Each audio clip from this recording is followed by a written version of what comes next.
Tinggi. Ish, ada paku tu sikit ke. Australia fall to dead point, guys.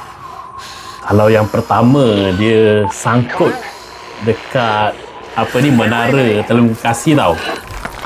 Ni dia sangkut dekat gunung pula. Serius tak sabar ni. Memang tak relax ni.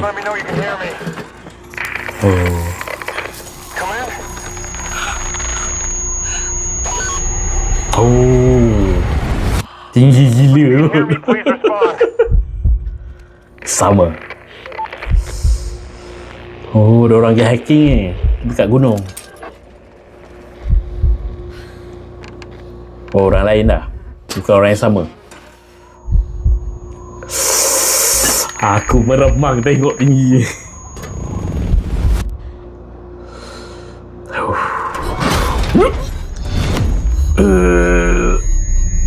Tinggi.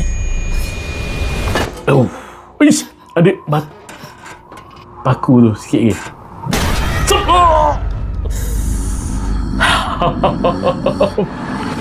Fall tu, guys. Shouldn't even be up here.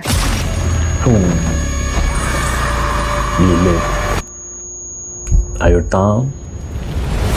September 2 ni. Wow. Serius tak sabar gila. Sebab yang fall yang first tu, yang dia sangkut terperangkap dekat satu menara telekomunikasi 2000 kaki. Yang ni dia terperangkap dekat gunung. Lagi tinggi. So yang first tu aku bestnya plot twist dia. Memang jadi. Aku rasa termenung kejap bila sampai kat ending plot twist tu. So yang second ni aku harapkan dia lagi wow lah. Jangan ulang konsep ataupun story yang sama dengan yang first. Mungkin buat lagi, dia janganlah ulang plot twist macam tu, kita boleh agak kan. So harapkan lagi menarik.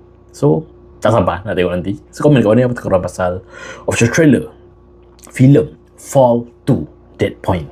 Kali ni diorang terperangkap dekat gunung pula, guys. So menarik. Okay, jom